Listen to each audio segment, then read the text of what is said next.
Hi everyone, this is Grace of GB Maltese, and I am going to do a little whip and chat today. I'm working on my pink rose that I had done an unboxing for from gbfke.com and thought I'd let you see how this works up. These are square drills, and the drills are really nice. I must say, as you can see, I have some done already. Very nice. They fit very nicely together. The shine is pretty. I really am liking this. I can't wait to see how it comes out. I was so excited when I opened it because my mom loves, I lost my mom in 2009 and she loved roses. So every time I see roses, I think about my mom. And also they're a gorgeous flower. They look so pretty and velvety. So I wanted to work on this. I showed the clock I finished from GBFKE on a video previous to this one. And that clock is so pretty. Even my husband was amazed. When he saw it, he said, "Does it really work?"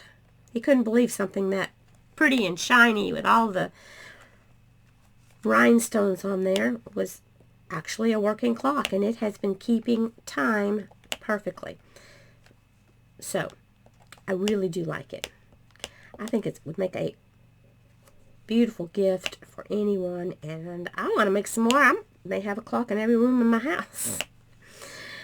So I have enjoyed working on this one. The squares are nice. They don't have tabs all over them. I'm really enjoying working on it. Really nice. Well, what are you guys working on? You have a diamond painting going or are you working on something else? What you got going on? We have had our crazy Texas weather because it's crazy here. Today is, let's see, it's Friday, March the 19th, and the weather today has been cooler than it had been. The first part of the week and last weekend, it was hot. It was, some days it was in the lower 80s, and that's a bit getting warm for March. I want it to stay cooler a little bit longer before we get the Texas summer, where it's going to really be hot and the humidity is so high. It's hard to breathe. I'm already saying I need gills to be able to breathe in this humidity. But I've lived here my whole life, so you just learn to live with it, right? Yeah. So it has been nice to be in the 60s. Night has been in the 40s. So it's been nice to know that it's we're not heading right into Texas summer. It's no fun to go from winter straight into summer when your temperatures are in the 90s and sometimes in the hundreds with very high humidity. So I'm very, very happy. It feels lovely outside. And you probably hear popping. I'm using my glue dots. They do give a nice pop when you're working on your diamond paintings. Now I have been watching all different sorts of things on Netflix, YouTube, Prime videos, Amazon Prime, I guess you need more. That's one thing I do like about Amazon Prime is that you also get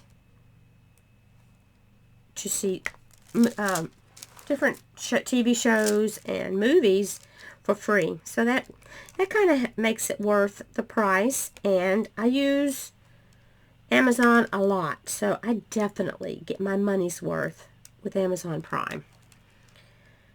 I my husband and I, on Amazon Prime, we've been watching Colombo. Haven't any of you watched Colombo? Back in the past, this show aired in the 1970s, and Colombo is a detective, and he has a cigar, and he's just all rumpled looking, so he makes you kind of not think maybe he's too smart, but boy, he can solve those cases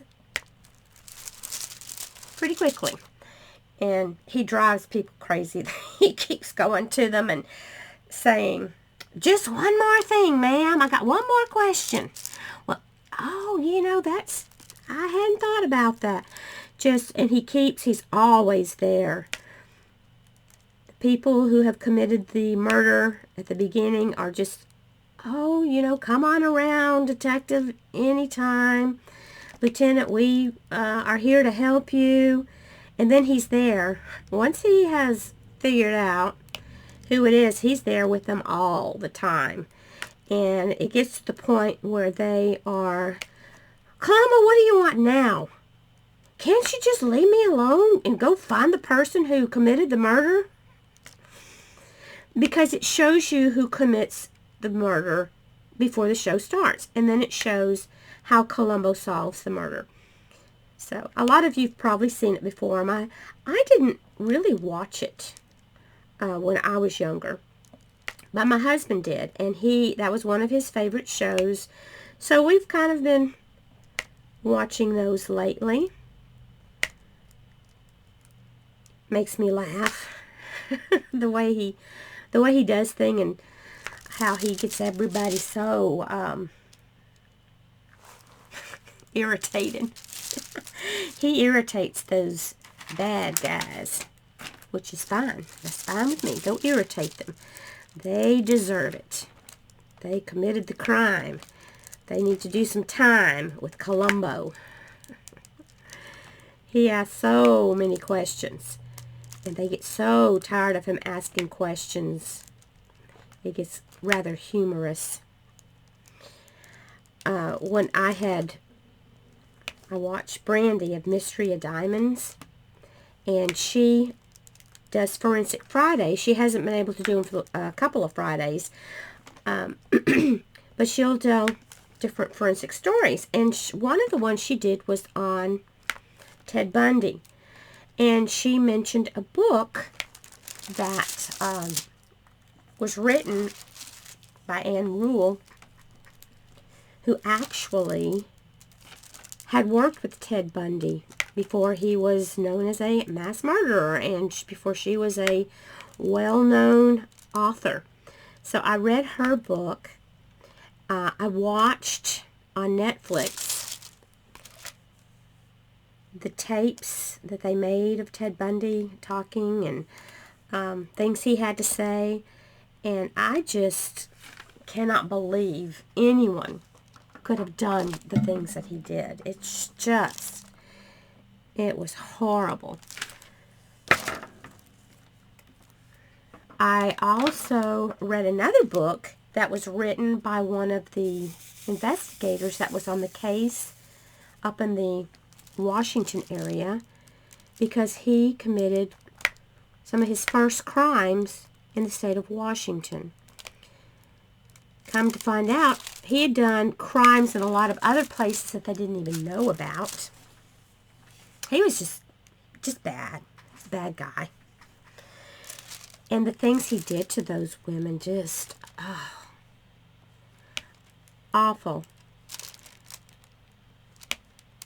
He was really active back in the 1970s.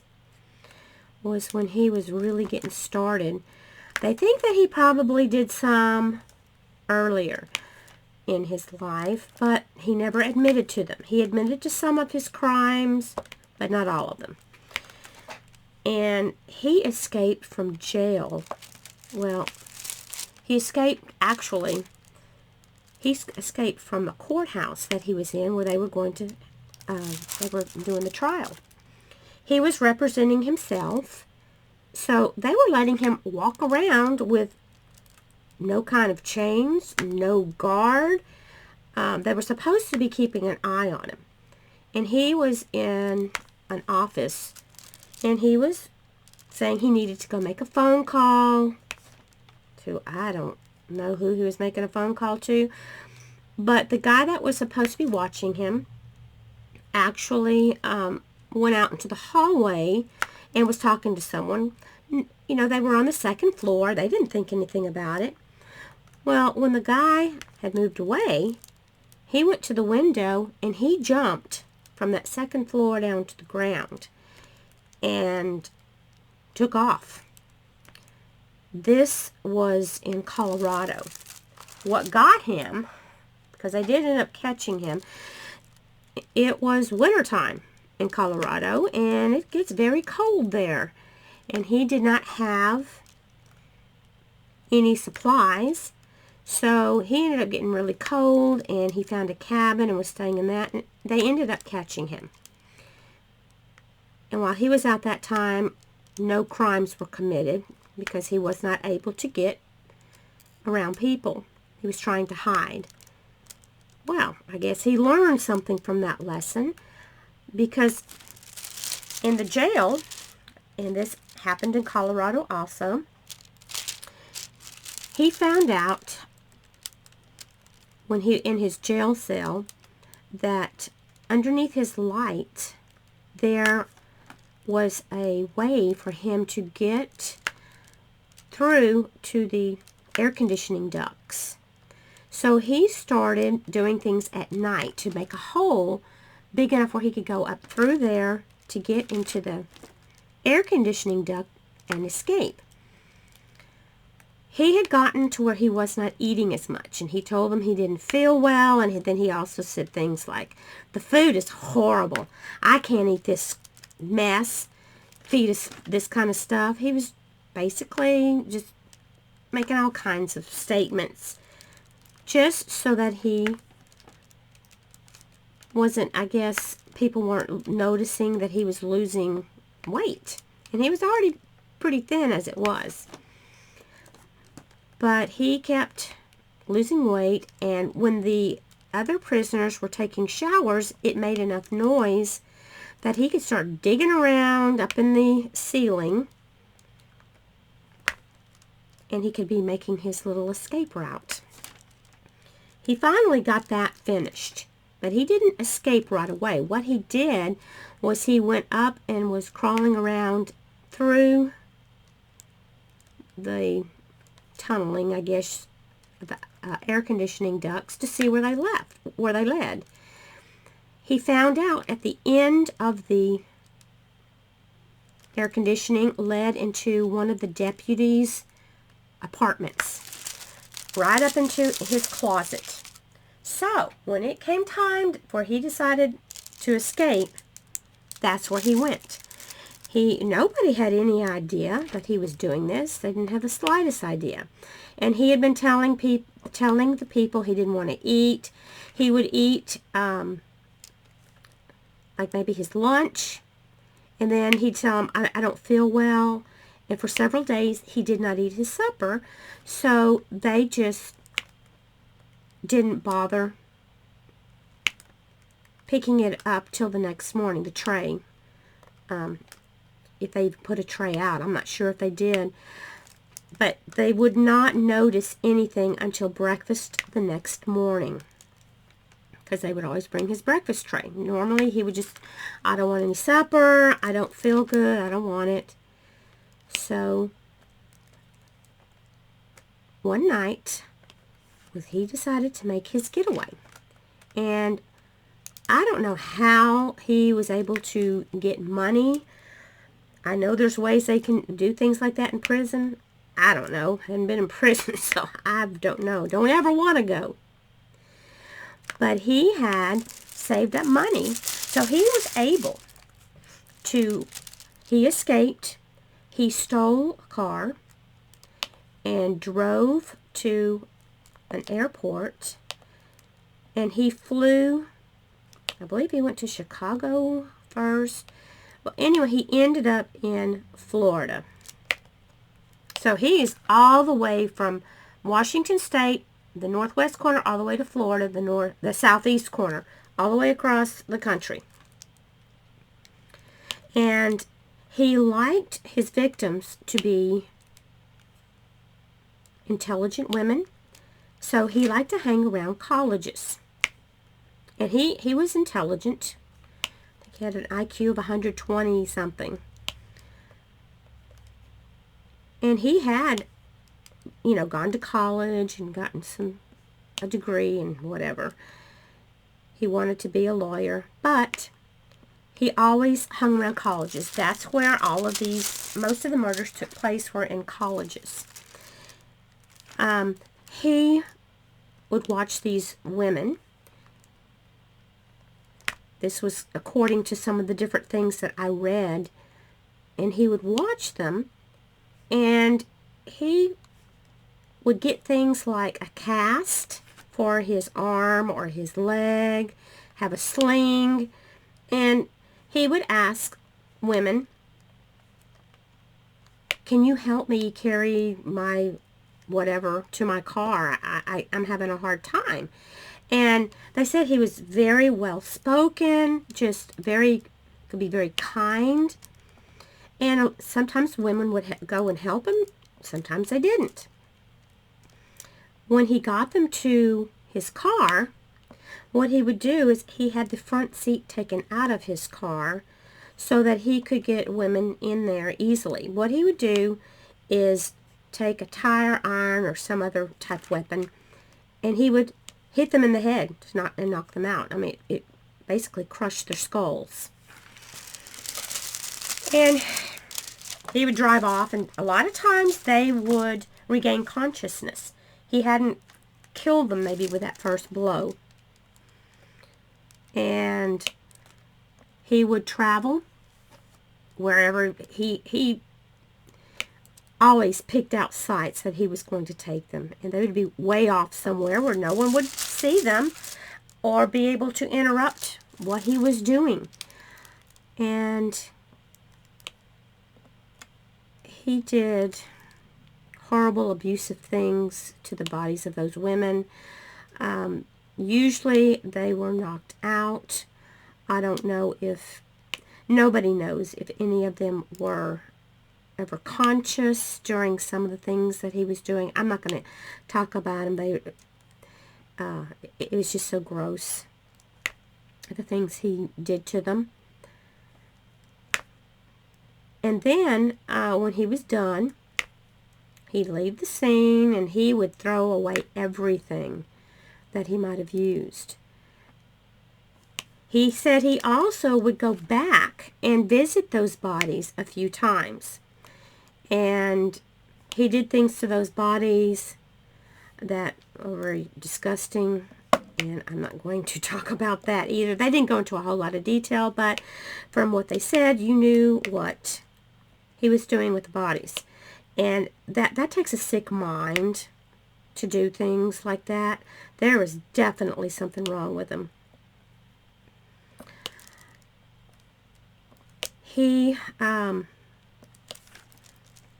They know of a couple, they do know that he did admit to one 12-year-old girl that he did kill. They had enough information to in Florida to know that he had done that crime.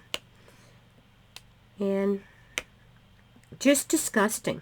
Disgusting. So he ended up finally being caught after killing and doing things, you know, to the bodies of these different women. He was finally caught in Florida. And Florida is a whole lot like Texas. Very strict penalties. And they did have the death penalty there. But they had him, and they were going to do a plea bargain with him. They said, if you will confess to the murder if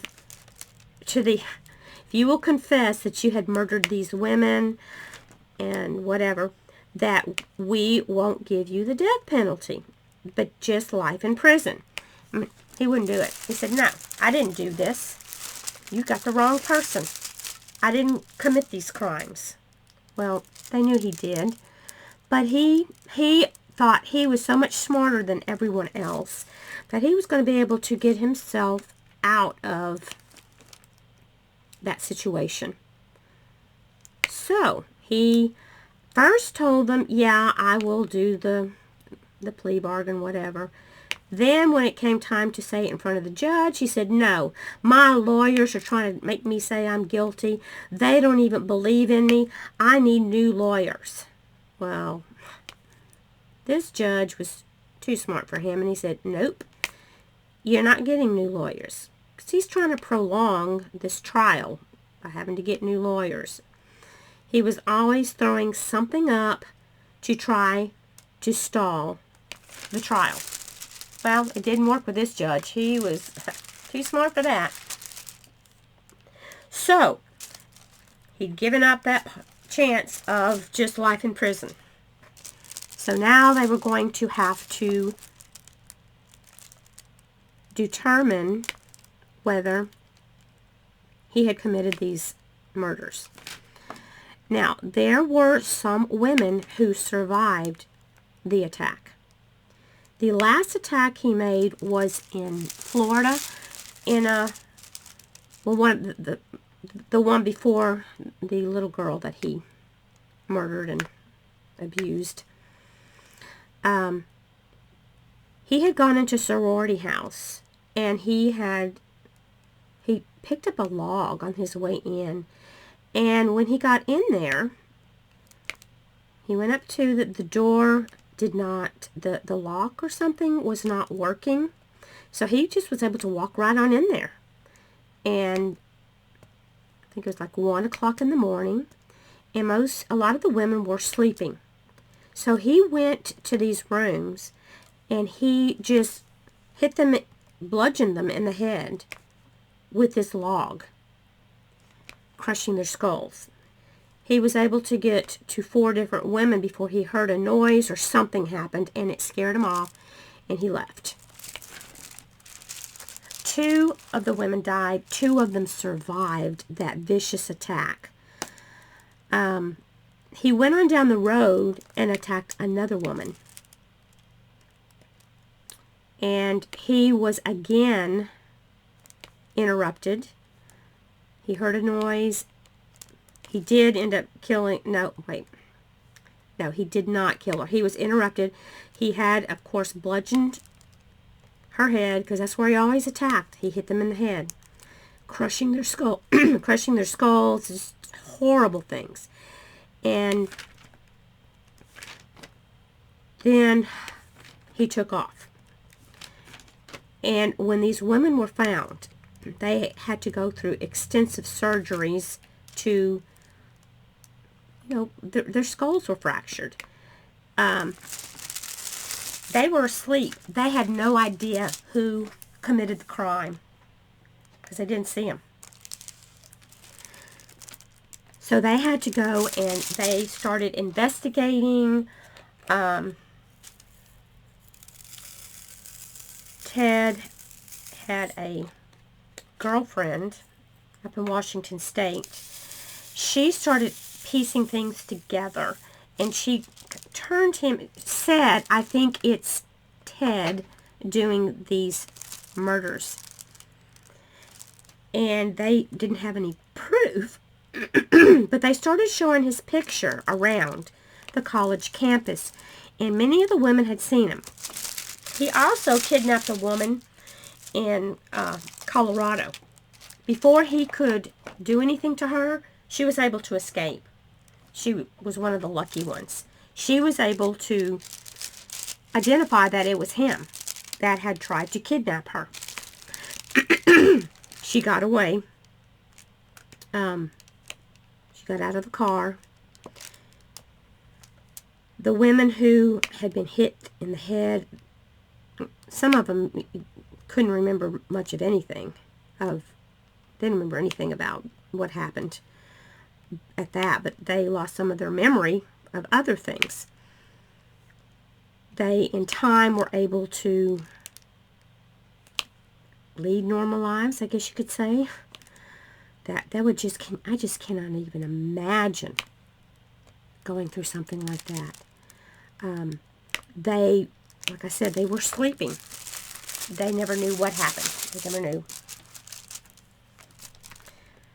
So they were taken to the hospital. They were in there for a long time, long periods of time to get help. The woman he went to after he left the sorority, she had been studying to be a dancer, like in ballet and whatever kind of dance she wanted to do.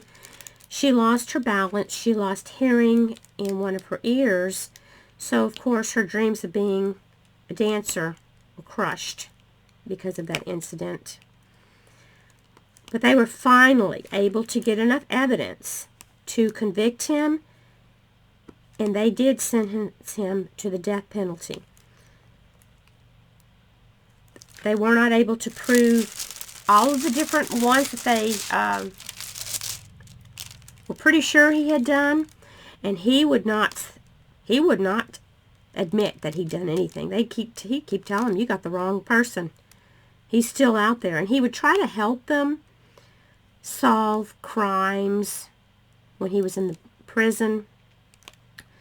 Once he found out he wasn't getting out, he would try to help them solve crimes of other serial murders. But he never talked about the ones he committed until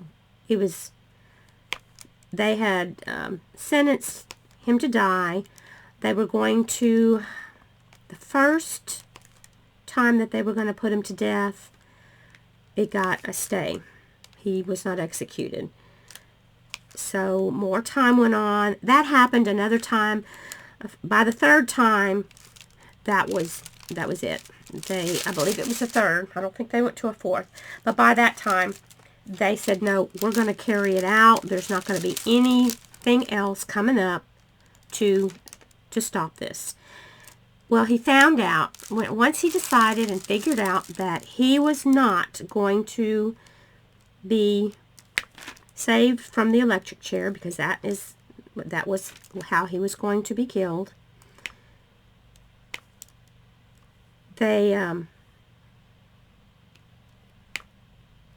He confessed to some of the murders.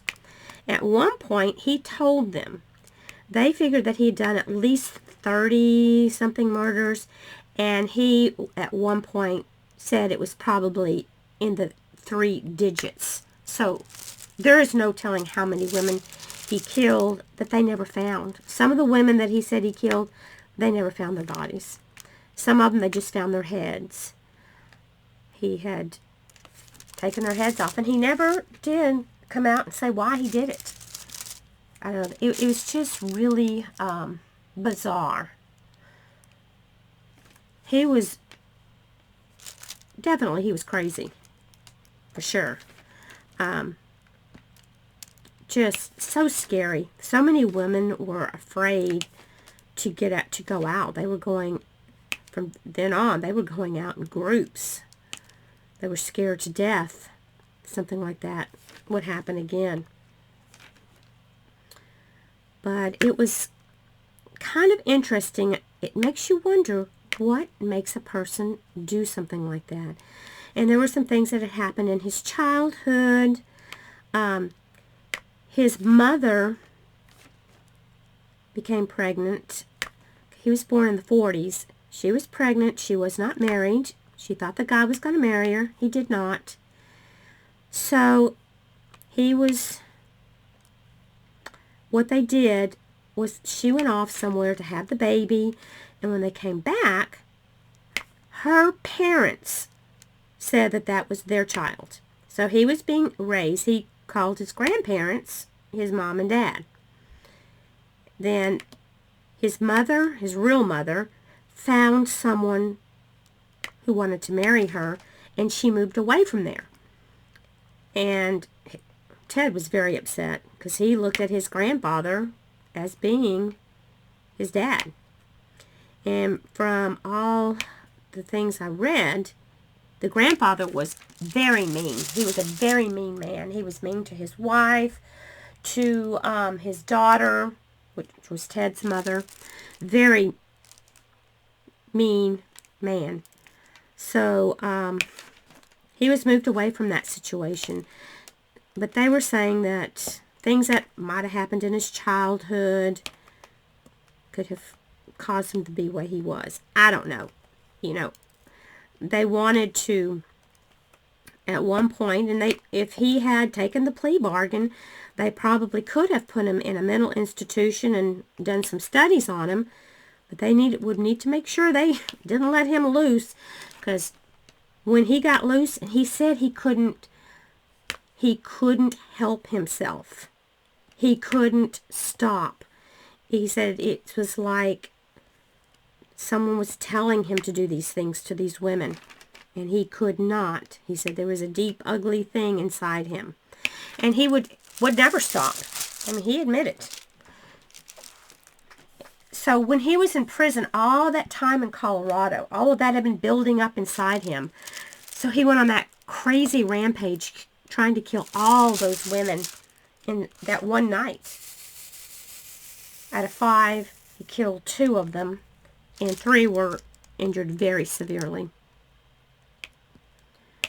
So it's just really a shame that those things happen, and that there are people out there that are like that, and nobody knows. I mean, they act just like a normal person. That's to me is the scary part, is that nobody had any idea. He had some weird quirks, I'm sure, but who doesn't have some strange quirks? But it kind of, I know I don't go out at night. Not by myself, for sure. So, I just thought it was interesting, the story. I wanted to find out a little bit more about it to see what would make someone do that. And it never really could say why he did it. They were never able to get that out of him. And when he talked about these murders, he mostly talked about it in the third person, like it was someone else who had done it. That just very strange. So I don't know. Have any of you read anything on that case? It's just really bizarre. I just wanted to see if I could figure out what would turn a person into that kind of a monster. And I didn't really find an answer in reading that. They said he really didn't come out and say it. It was like he couldn't tell them why. He just did it. Is the way it seemed. And his mother, when he did get married, while he was on trial, he asked this woman, she'd been hanging around him, she was so in love with him, and they got married, and for some reason he was allowed to have conjugal visits, and they had a daughter together. So while he was in prison, he was married and had a little girl. And I just can't imagine. I would make sure I never let anyone know that was my dad. That's kind of bizarre, but just goes to show you, you just don't know what's gonna happen in this world, and it's just kind of crazy. Anyway, I just thought that was kind of an interesting little thing to talk about. It's just been on my mind how crazy things are. But there are stranger and more bizarre things in this world than we know of. I'm going to let you go for now. I think I've talked long enough. And I hope you're having a lovely day. And take care of yourselves. Be safe. I love you guys. God bless you. Bye.